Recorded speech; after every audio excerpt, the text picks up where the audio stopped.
My fiancé texted, "I'm staying at my ex's for a few days to clear my head." "Don't make it weird," I replied. "Take all the time you need." Then sent her bags to her mom's and disconnected her phone line, which I paid for. 4 days later, she showed up to our building with her bags. The doorman told her she didn't live there anymore. She's been calling me from her mom's phone, begging me to just talk. I always thought I'd be the last guy to write one of these posts.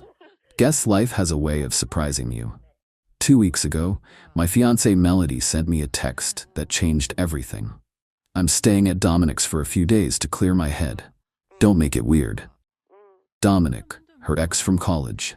The one she assured me was ancient history when I found their text conversations 6 months into our relationship. The one who still commented on every single one of her Instagram posts. The one who, coincidentally, showed up at the same industry conference as her last year. I stared at that message for a full 5 minutes.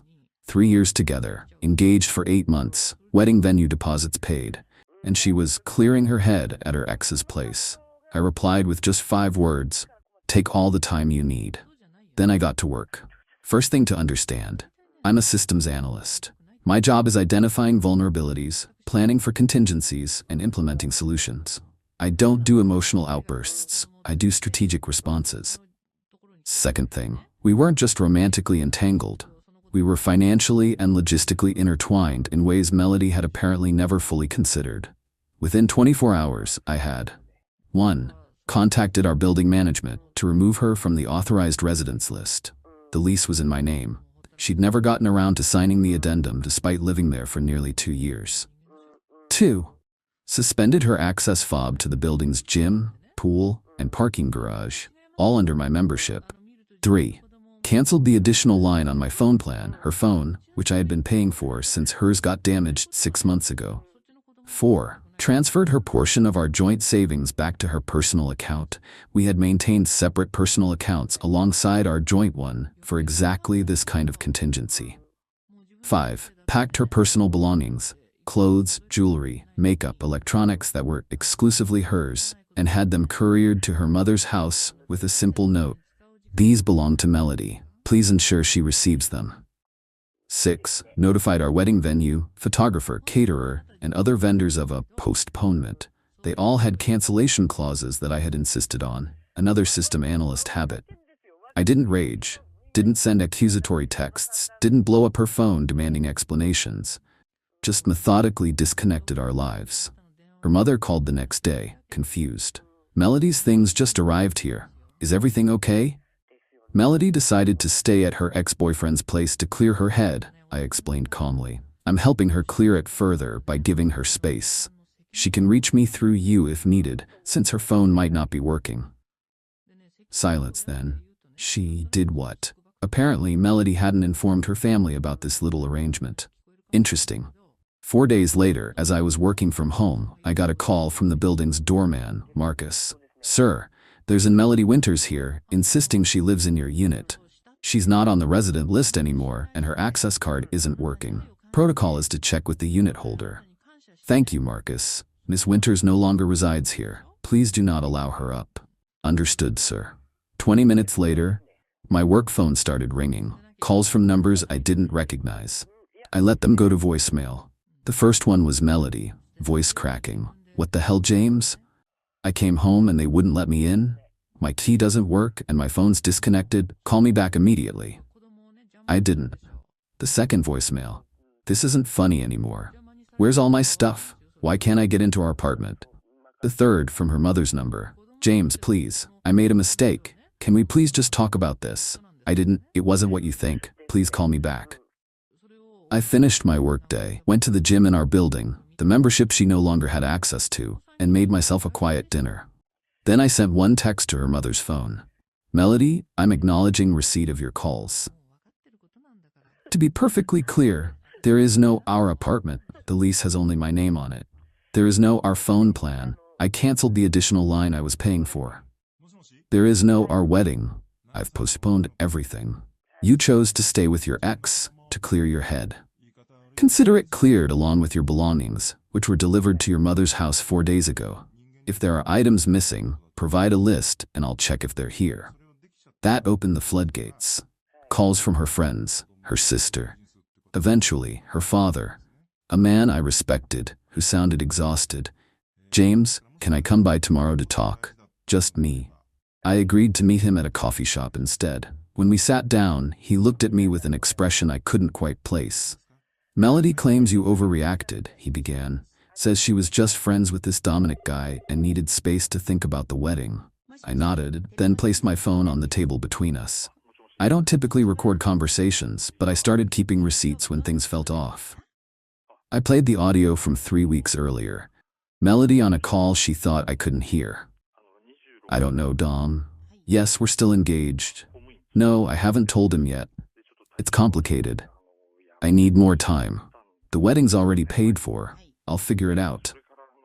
Her father's face fell. "There's more," I said, "but I think that covers the basics." He rubbed his eyes. "Her mother and I raised her better than this. I believe that too." We sat in silence for a moment before he spoke again. "What happens now?" "Now? Nothing. It's done. The relationship ended the moment she decided to stay with her ex. Everything else was just paperwork." It's been 10 days since that coffee meeting. In that time, Melody's narrative has evolved dramatically. First version: she just needed space, I maliciously locked her out and stole her things. Second version: she was confused about the wedding. Dominic was just a friend offering perspective. Third version: I was controlling and suspicious. She turned to an old friend for support. Current version: she made one mistake and I'm punishing her disproportionately. None acknowledged the phone conversation I recorded, the fact that she took an overnight bag to her ex's, or that she didn't call me once during those 4 days until she found herself locked out. The final twist came yesterday. Dominic's girlfriend, yes, apparently he has one, sent me a message on Instagram. He had told her he was helping a friend through pre-wedding jitters. She found texts on his phone suggesting considerably more than friendly support. Now she's out of his apartment too. So here we are. 2 women who thought they were in committed relationships, both locked out of apartments they never put their names on, both discovering what happens when you build your living situation on assumptions rather than agreements. I've blocked Melody everywhere except email, which I've filtered to a folder I check once weekly. Her things remain with her mother. The wedding deposits are mostly refundable, and I'll return her portion once everything's settled. Am I cold for handling it this way? Maybe. But you know what's colder? Texting your fiancé that you're staying at your ex's place like you're announcing a trip to the grocery store.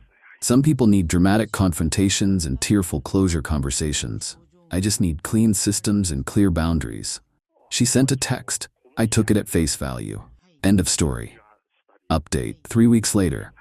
First, thank you for all the comments and messages. I read every one, even if I couldn't respond to all of them. Quick updates since many asked. The ring situation. Yes, I got it back. Indirectly. After her father and I had coffee, he returned to their family home and apparently had a long conversation with Melody and her mother. The next day, a small package arrived by courier containing the engagement ring, which belonged to my grandmother, and a handwritten note from her father simply saying, "This should be returned to your family." Class act, that man. Legal questions. Several people warned me about tenant rights, since Melody had lived in the apartment for nearly 2 years. I'd already consulted with a lawyer before making any moves.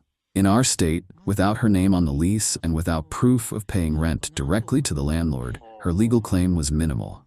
Still, I documented everything and kept all text exchanges in case it became an issue. It hasn't. The recording. A few commented that recording her call might be illegal depending on state.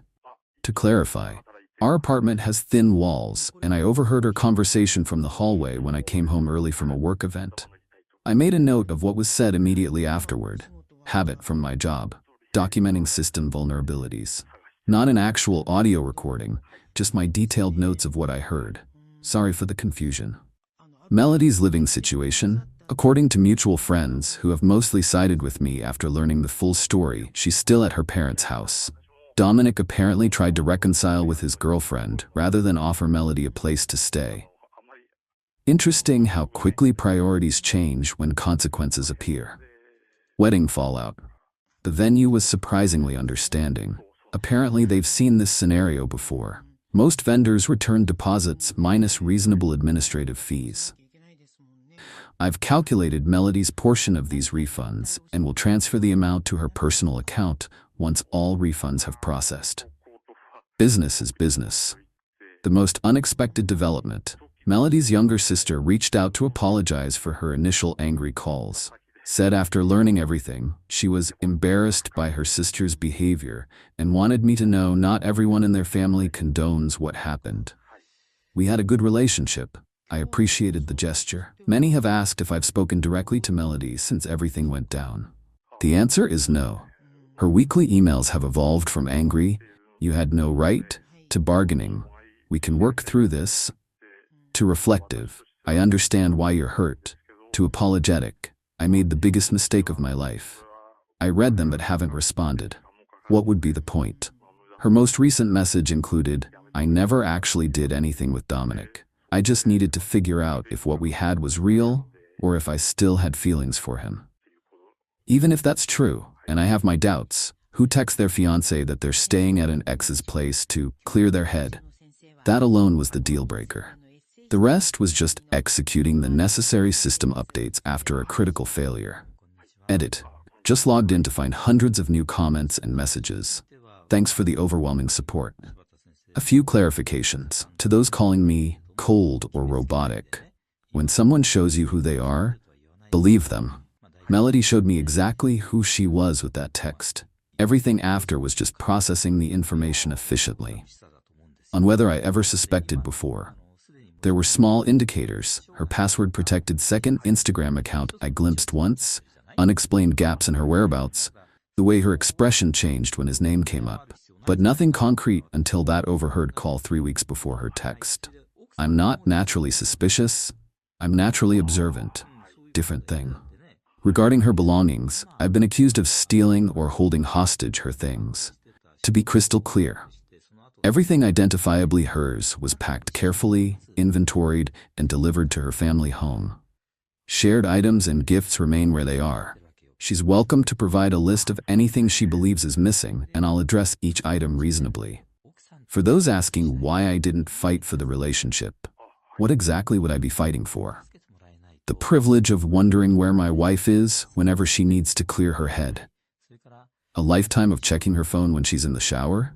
That's not a relationship, that's surveillance. Several people have messaged asking if I regret throwing away years over one mistake. But it wasn't one mistake. The mistake was sending the text. The decision was choosing to go to her ex's place. The betrayal was whatever happened there. The character flaw was thinking this was somehow acceptable behavior in an engagement. I don't view this as revenge.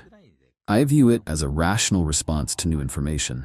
System analysts don't do revenge, we do solutions.